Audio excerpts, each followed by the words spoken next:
بسم اللہ الرحمن الرحیم۔ لفظ تصوف چاہے اجمی ہو یا عربی، اور اس کے لغوی معنی چاہے اصحاب صفحہ کے تاریخی پس منظر میں نظر آئیں یا صفائی قلب اور جامع ہائے صوف سے متعین ہوتے ہوں، مگر صدیوں سے اس کے اصطلاحی معنی صرف یہی متعین ہو کر رہ گئے ہیں کہ قرآن و سنت کی روشنی میں ایسی زندگی بسر کرنا، ایسے مشاغل اختیار کرنا اور تصورات، تفکرات، ذکر، فکر، مجاہدات اور عبادات کا ایسا متوازن راہ عمل اپنانا جس کے ذریعے تزکیہ نفس، تصفیہ قلب اور تجلیہ روح حاصل ہو۔ یاد رہے کہ نفس کے تزکیے اور تصفیہ کے صرف مبہم اشارات ہی نہیں بلکہ واضح احکام سے قرآن مجید بھرا پڑا ہے۔ عرفان، فقر و تصوف اور روحانیت کے موضوع پر اپنی نوعیت کی اولین اور بے مثل اور بے بدل کتاب ہے۔ اس میں دین کے اس اہم پہلو کو علوم جدید اور سائنسی معلومات کی روشنی میں جس خوبصورتی کے ساتھ واضح کیا گیا ہے وہ اپنی مثال آپ ہے۔ عرفان میں ملحدیوں، نیچریوں، دہریوں اور مادہ پرستوں کے تمام بے بنیاد اعتراضات، لغو خیالات اور باطل نظریات کے مدلل اور مثبت جوابات دیے گئے ہیں۔ اس کے علاوہ خود ساختہ فریب کار پیروں، نام نہاد مکار صوفیوں، جنت فروش جھوٹے مشائخ اور خدا کے نام کی تجارت کرنے والے نکری درویشوں کی چال بازیوں اور تخریب کاریوں کو بھی بے نقاب کیا گیا ہے، جو تصوف کی ابجد تک سے بھی واقف نہیں، جو نفس، قلب، روح، لطائف اور الہام و القاء کے نام تک سے ناآشنا ہیں، جنہیں یہ بھی معلوم نہیں کہ شریعت، طریقت، معرفت، روشن ضمیری اور باطنی زندگی کس بلا کا نام ہے، مگر اس کے باوجود ہزاروں بندگان خدا کی بخشش اور نجات کا اجارہ دار بنے بیٹھے ہیں، جو محض اپنے ذاتی توہمات، باطل خیالات اور بے بنیاد تصورات کو روحانیت اور فقر و تصوف کا معیار سمجھے بیٹھے ہیں۔ ایسے ہی لوگوں نے فقراء اور صوفیاء کو بدنام کر رکھا ہے۔ حضرت فقیر صاحب رحمۃ اللہ علیہ نے ان لوگوں کے اعمال اور کردار پر ایک بالغ نظر نقاد کی حیثیت سے بے لاگ تبصرہ کیا ہے۔ آپ نے ان ظاہر بین اور روحانیت سے ناآشنا نام نہاد مسلمان علماء کے غلط اور یک طرفہ نظریات سے بھی پردہ اٹھایا ہے، جو اسلام کو محض سیاسی نقطہ نگاہ سے دیکھتے ہیں اور اس کے باطنی اور روحانی حقائق کا انکار کرتے ہیں، اور تصوف کو اجمی تصورات اور اجمی عقائد نظریات کا مجموعہ قرار دے کر اسے بدعت کہنے اور خارج از اسلام ثابت کرنے کی بے سود صحیح کر رہے ہیں۔ یہ لوگ بمصداق احادیث کہ ہم چھوٹے جہاد سے بڑے جہاد کی طرف رجوع کرتے ہیں کہ مقصد اور مفہوم کو بالکل نظر انداز کر دیتے ہیں۔ اس حدیث میں جہاد اکبر سے مراد جہاد بن نفس ہے، جو ظاہری جہاد سے افضل ہے۔ حضرت قبلہ فقیر صاحب رحمۃ اللہ علیہ نے افضل جہاد یعنی جہاد بن نفس کی اہمیت پر زور دیا، جو اسلام کا ایک ضروری پہلو ہے۔ لہٰذا عرفان کو اگر اس حدیث کی تفسیر کہہ دیا جائے تو بے جا نہ ہوگا، لیکن عرفان کو جس خصوصیت نے نادر روزگار روحانی شاہکار کی حیثیت اور امتیاز بخشا ہے، وہ اس میں مندرج دو نیاب، مخفی اور سربستہ علوم کی تشریح اور ان کے عمل کی مکمل وضاحت اور ان کے فلسفے کا اولین انکشاف ہے۔ ان میں سے ایک علم تصور اسم ذات ہے اور دوم علم دعوت القبور ہے۔ عرفان نے انہی دو علوم کی خصوصیات کے ساتھ اور نمایاں طور پر پیش کیا گیا ہے، اور یہی دو علوم اس کتاب کا اصل موضوع ہیں۔ ان میں سے اول الذکر یعنی تصور انسانی خیالات اور پوشیدہ روحانی قوتوں کو ایک نقطے یعنی اسم اللہ پر مرکوز اور مجتمع کر کے ارادی قوت اور روحانی طاقت حاصل کرنے کا نام ہے۔ مؤخر الذکر یعنی دعوت ارواح کی حاضرات کا عجیب و غریب اور حیرت انگیز علم ہے۔ آج ایک دنیا ایسے علوم کے پیچھے سرگرداں اور پریشان ہے جس کے ذریعے ارواح کی حاضرات ممکن ہو اور انسان ٹھوس روحانی قوتوں کا مالک بن سکے۔ ہزاروں اشخاص نے ایسے علوم کے پیچھے اپنی عمریں گنوا دی، لیکن وہ کامیابی سے ہمکنار نہیں ہو سکے۔ عرفان کے مصنف نے ان محیر العقول علم اور اس قیمتی اور سربستہ راز کو تفصیل کے ساتھ دنیا کے سامنے پیش کر کے کمال فیاضی اور بڑی دریا دلی سے کام لیا ہے۔ علم تصور شاید بعض اصحاب کے لیے نئی اور غیر معروف شے ہو اور یہ اصطلاح اس سے قبل ان کی نظروں سے نہ گزری ہو، لیکن جہاں تک اس علم کی تاریخی حیثیت کا تعلق ہے، یہ زمانہ قدیم سے مختلف صورتوں اور شکلوں میں رائج ہے اور مختلف ناموں اور اصطلاحات سے یاد کیا گیا ہے۔ کسی چمکدار چیز کو سامنے رکھ کر اس پہ نظر جما کر اور توجہ مرکوز کر کے روحانی قوت حاصل کرنے کا طریقہ بہت پرانا ہے۔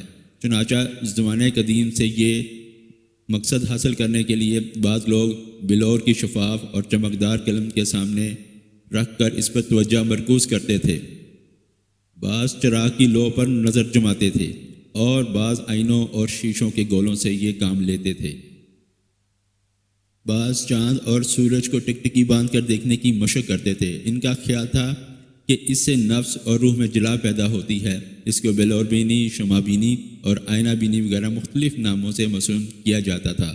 اس کی ایک آخری اور ترقی یافتہ صورت مسمرزم اور ہیپناٹزم کی شکل میں آج بھی دنیا میں اور خصوصاً ترقی یافتہ ممالک میں رائج ہے۔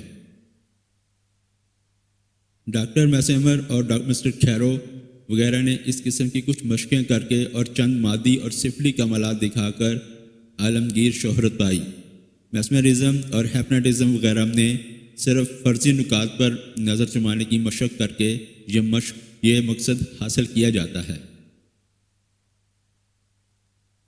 عرفان میں مذکورہ تصور اگرچہ بادی النظر میں اصولی طور پر میسمرزم اور دوسرے طریقہ ہائے تصور اور نظر کے ارتکاز کے لحاظ سے کچھ مماثلت رکھتا ہے، مگر دراصل وہ اصولی طور پر بھی اور مقصدیت اور افادیت کے لحاظ سے بھی ان سب سے بہت کچھ مختلف ہے۔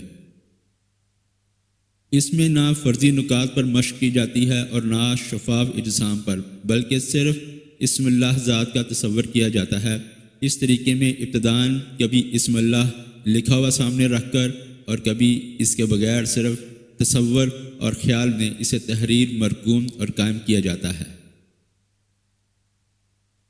اور پھر اسے دل و دماغ اور دیگر مطلوبہ اعضاء میں تصور کے ذریعے تحریر اور منتقل کیا جاتا ہے۔ اور چونکہ اس میں اسم کا مسمى کے ساتھ گہرا تعلق اور رابطہ ہوتا ہے، اس لیے اسم کے انتقال کے ساتھ ساتھ مسمى کی ذاتی اور صفاتی تجلیات اور انوار بھی منتقل ہوتے رہتے ہیں، جس سے اعضاء مذکور میں روحانی زندگی، روشنی اور احساس و قوت کا اظہار ہوتا ہے۔ یہ اصطلاح گو حضرت فقیر صاحب رحمۃ اللہ علیہ نے سلطان العارفین جناب حضرت سلطان باہو رحمۃ اللہ علیہ کی کتابوں سے اخذ کی ہے، اور انہی کے فیض اور مہربانی اور باطنی توجہ سے آپ کو اس میں کمال حاصل ہوا ہے، مگر اس کو پہلی بار شرح و بسط کے ساتھ دنیا کے سامنے پیش کرنے کا صحرا صرف آپ کے سر ہے۔ تصور اسم اللہ ذات دراصل ذکر اللہ کا ایک افضل ترین مکمل طریقہ اور بہترین طریقہ ہے۔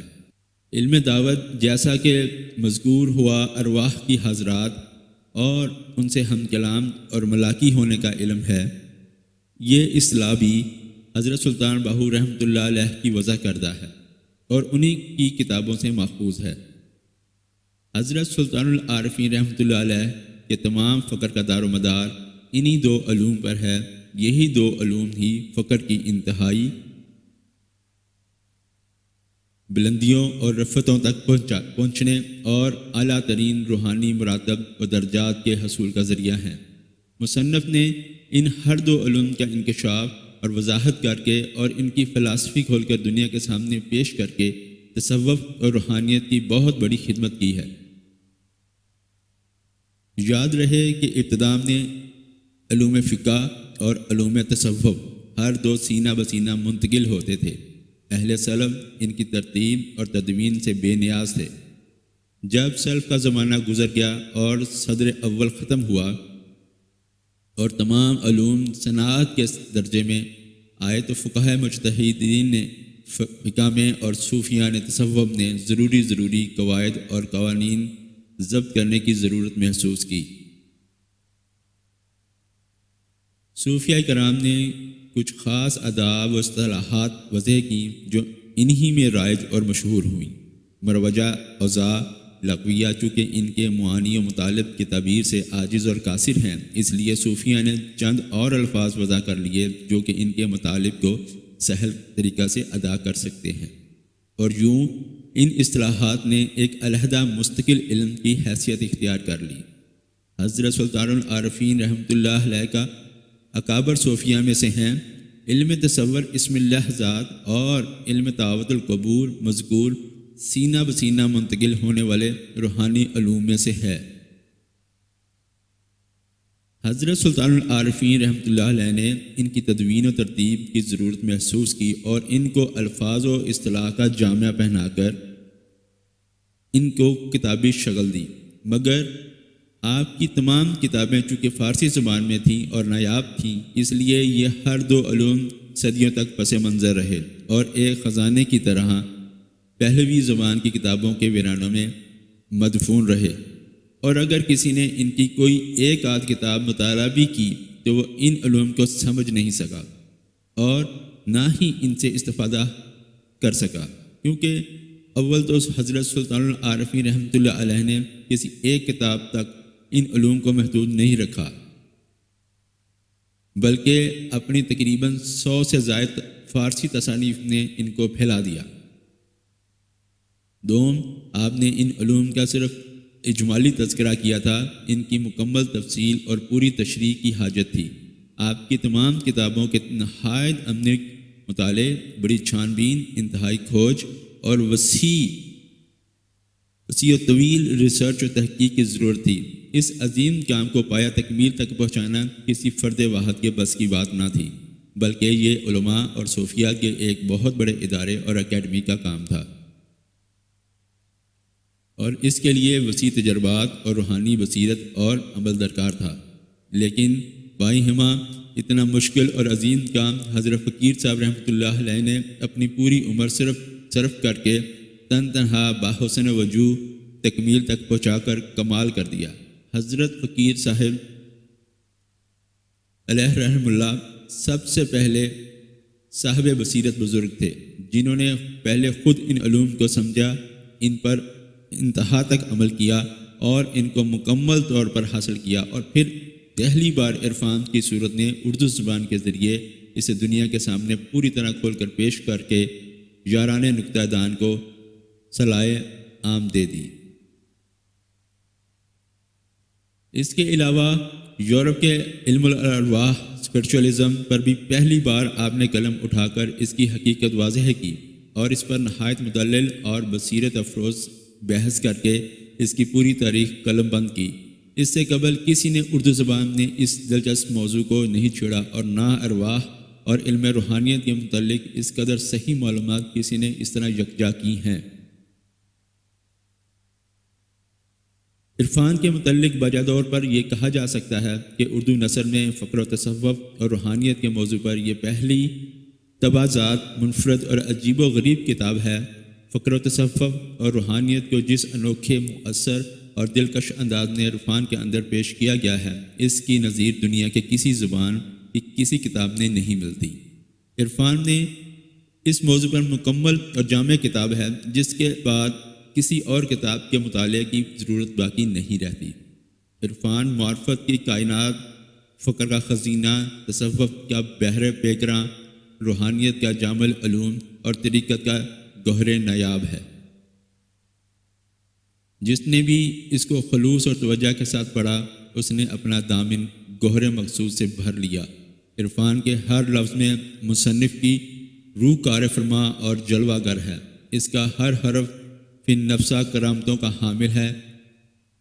اس کے مندرجات نے بلا کی کشش، اس کی عبارتوں نے غضب کی جاذبیت، اور اس کے مضامین اور موضوعات نے بے انتہا تاثر اور ندرت موجود ہے۔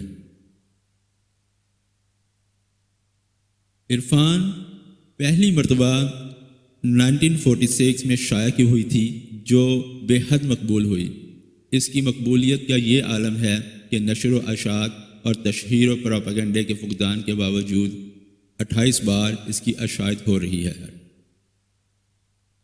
جو شخص اسے صرف ایک مرتبہ پڑھتا ہے وہ ہمیشہ کے لیے اس کا گرویدہ ہو کر رہ جاتا ہے۔ عرفان حضرت فقیر صاحب رحمۃ اللہ علیہ کی زندگی کا عظیم ترین کارنامہ اور وقت کا بے مثل شاہکار ہے۔ عرفان 2 جلدوں پر مشتمل ہے۔ پہلے حصے میں تصور اسم اللہ صاحب کی افادیت، تشریح اور اس کی پوری فلسفی اور مکمل عمل اور پورا طریقہ درج ہے۔ دوسرے حصے میں دعوات موکلات، جنات اور ارواح کی حاضرات کا مفصل بیان موجود ہے۔